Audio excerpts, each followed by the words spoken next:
रहमत एरिकन साहब, बाबर अवान हमारे साथ मौजूद हैं। इस तमाम सूरत हाल पर उनसे बात कर लेते हैं। बहुत शुक्रिया सर आपके वक्त का। बाबर अवान साहब, बहुत सी ऐसी जमातें आप समेत, आपकी जमात समेत जो बहुत सी ऐसी जमातें जो कि बात करती दिखाई देती हैं कि आम इंतखाबात के नताइज में धांधली हुई, और फिर आज कमिश्नर रावलपिंडी का इस हवाले से इस्तीफा भी सामने आना और एतराफ भी करना, क्या कहेंगे? देखें, 2 इलेक्शन हुए हैं पाकिस्तान की तारीख में, और ये मैंने chief justice Islamabad high court की कोर्ट में एक ऐसे ही मुकदमे में भी कहा है। पहला हुआ है 8 को, उसको लोगों ने कबूल किया इसलिए कि वो बराह रास्त आप सारे दिखा रहे थे।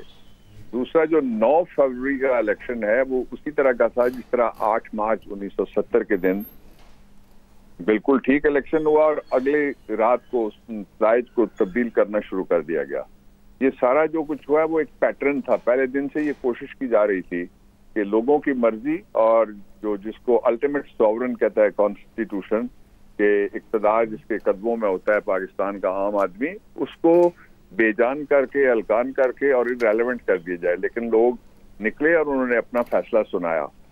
ये पहली आवाज नहीं है, ये आज तक की आखिरी आवाज है। इससे पहले डीपीओ को दफ्तर में मारा गया, आरओ ने इस्तीफा दिया, एआरओ ने और मुख्तलिफ अहदेदारों ने, और इतनी बड़ी तादाद के ऊपर मेरे लॉ ऑफिस से लोगों ने रब्ता किया जो मुख्तलिफ जगह के प्रिजाइडिंग ऑफिसर्स हैं, मोस्टली दी लेडीज, और उन्होंने कहा कि हम सच बोलना चाहते हैं, हमें कोई तरीका बताएं कि हम किस तरह लोगों को बताएं कि किस तरह से हमारा जो लिखा हुआ नतीजा था 8 फरवरी वाला उसको 9 फरवरी को तब्दील किया गया है।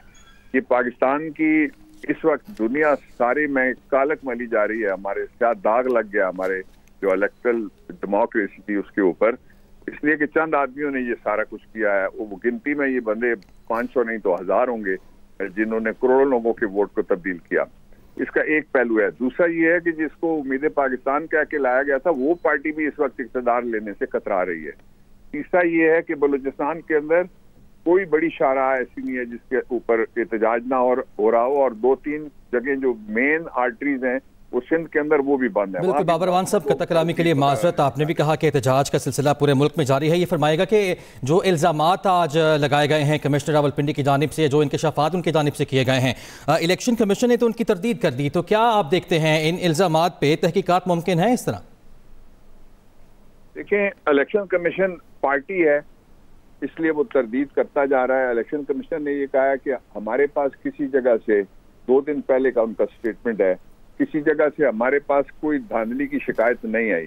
उनके पास शिकायत के अंबार लगे हुए हैं और हर आदमी को उसी अत्तार के लौंडे से दवा लेने के लिए वापस भेज रहे हैं आरओ से, जिसने फॉर्म नंबर 45 जारी किया। मैं आपको ताज़ा तरीन मिसाल देता हूँ कि जो NA-15 है नवाज शरीफ जहाँ से हारे मानसेरा से, उसका नतीजा उन्होंने पहले ओपन कोर्ट में बयान किया। उन्होंने कहा ये हम पिटीशन डिसमिस करते हैं, और अगले दिन आरओ को तब्दील कर दिया। और उसके बाद हमारी गैर हाजिरी में ना कोई नोटिस किया शहजादा गुस्तासिब को, ना पिटीशन की कॉपी दी कि ये रेस्टोरेशन की पिटीशन आई है, आप इसका जवाब दाखिल करें। आज के सारे अखबारात एक्सप्रेस वेद उठा के देख लें, कल उन्होंने उस मुकदमे को फिर बहाल कर दिया है। इसलिए इलेक्शन कमीशन की अनफॉर्चुनेटली कहना पड़ रहा है कि कोई क्रेडिबिलिटी 0 से भी नीचे चली गई है, इसलिए उसकी बात पे यकीन नहीं किया जा सकता। अच्छा, फिर दूसरा आपने कहा जो एतराफी बयान है, ये जो कन्फेशनल स्टेटमेंट होती है जिसमें बंदा ये कहे कि मैंने ये जुर्म किया है, वो सारी दुनिया की अदालतों में काबिले अदखाले शहादत यानी एडमिसिबल इन दी एविडेंस होती है, इसलिए ये कोई छोटी सी बात नहीं हुई। अच्छा, फिर क्या है, यानी लोग क्या क्या करें? वो एक आदमी है, वो कहता है मैं नमाज पढ़ के उठा तो मैं खुदकुशी के ऊपर मादा हुआ, और फिर मैंने कहा कि ये हराम है। मैं लोगों को बताता हूँ कि मैंने 13 सीटों पे ये 4 पूरे जिले लूट लिए गए जहां पे 50 से लेकर 70,000 की लीड थी। हमारे पास जो नताइज हैं और फॉर्म 45 जो ओरिजिनल लोगों ने जारी किए थे उस पे, और ये जो फॉर्म 45 ओरिजिनल जारी हुए हैं, इनके सब के नताइज जो पोलिंग ऑफिसर्स ने भेजे थे वो CMS सिस्टम में आज भी मौजूद है। इलेक्शन कमीशन ने, अगर इलेक्शन कमीशन चाहता है तो मैं उनको चैलेंज करता हूं कि आप CMS जो है वो पब्लिक के लिए खोल दें और मीडिया को एक दफा आप एक्सेस दें। गड़बड़ वहां हुई है जहां वेरिफिकेशन के लिए ये रिजल्ट्स भेजे कि नादरा में आपको पता है कौन है और किस तरह से वो चलाया जा रहा है। ये सारी गड़बड़ का रूट है जो बुनियादी वो ये है। अच्छा, इससे भी बड़ी बात एक उसकी तरफ मैं आपकी तवज्जो, देखने वालों की तवज्जो दिलाना चाहता हूँ, वो ये है कि इलेक्शन हमने कराया क्यों था। इलेक्शन हमने झगड़ा बढ़ाने के लिए, अदम इस्तेकाम बढ़ाने के लिए कराया था, या इस अदम इस्तेकाम को खत्म करने के लिए? इन्होंने शुरू में ही जो पैटर्न रखा वो ये था कि एक पार्टी को मार्जिनलाइज करना है, और फिर जो बलूचिस्तान के अंदर हुआ वो लोग समझ रहे थे कि उनके जख्मों पे मरहम रखा जाएगा इस इलेक्शन के जरिए से। पता लगा कि उसमें तेजाब डाला गया। कोई पार्टी बलूचिस्तान की इंडिजिनस ऐसी नहीं है जिन्होंने इलेक्शन कबूल किए हों। Why nobody has gone mad?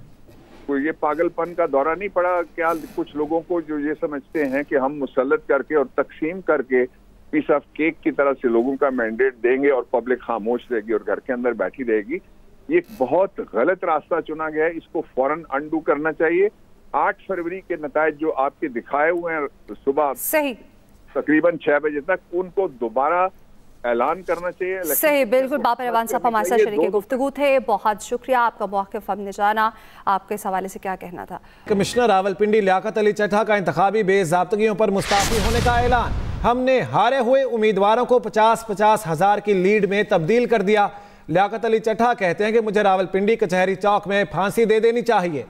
उन्होंने कहा कि इलेक्शन में होने वाली धांधली में election commission of Pakistan, chief election commissioner और चीफ जस्टिस पाकिस्तान भी मुलविस है। मेरे साथ उन लोगों को भी अपने ओहदों से मुस्ताफ़ी हो जाना चाहिए, ये कहा गया उनकी जानिब से। और मज़ीद उन्होंने कहा कि अपने मुल्क के साथ गलत किया, जो काम मैंने किया वो किसी तरह से नहीं देता। और उन्होंने कहा कि मैंने अपनी ज़मीर की आवाज़ सुनी और मुस्ताफ़ी होने का फैसला किया है। कमिश्नर रावलपिंडी का इंतखाबात में संगीन बेज़ाब्तगियों का एतराफ़ सामने आया और दूसरी जानिब मुख्तलिफ सियासी जमातें इस हवाले से तहफ़्फ़ुज़ात का इज़हार करती हुई सामने आती हैं, इल्ज़ाम लगाती दिखाई देती हैं कि आम इंतखाबात के नताइज में बेज़ाब्तगियाँ हुई हैं। उनकी जानिब से ये कहा जा रहा है। और आज कमिश्नर रावलपिंडी लियाकत अली चड्ढा ने आम इंतखाबात में बेज़ाब्तगियों का एतराफ़ करते हुए मुस्ताफ़ी होने का ऐलान किया है। इस्तीफ़े का ऐलान सामने आया। कमिश्नर रावलपिंडी लियाकत अली चड्ढा का आम इंतखाबात में बेज़ाब्तगियों का उनकी जानिब से एतराफ़ किया गया। कहा गया कि बेइंसाफ़ी की गई उनकी जानिब से,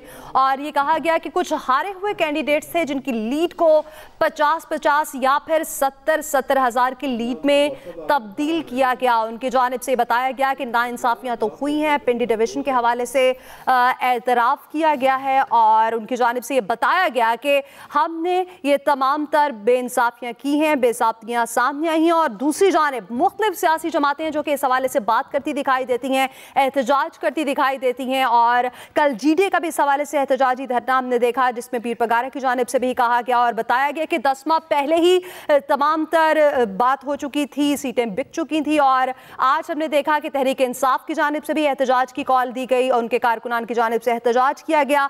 तमाम सियासी जमातें भी इस हवाले से बात करती दिखाई देती हैं, मुबैना धांधली के हवाले से, मुबैना बेज़ाब्तियों के हवाले से बात करती दिखाई देती हैं। आम इंतखाबात 2024 के हवाले से ये तमाम तर सूरत हाल, जिसमें कमिश्नर रावलपिंडी लियाकत अली चड्ढा ने आम इंतखाबात में बेज़ाब्तियों का एतराफ़ करते हुए मुस्ताफ़ी होने का ऐलान किया।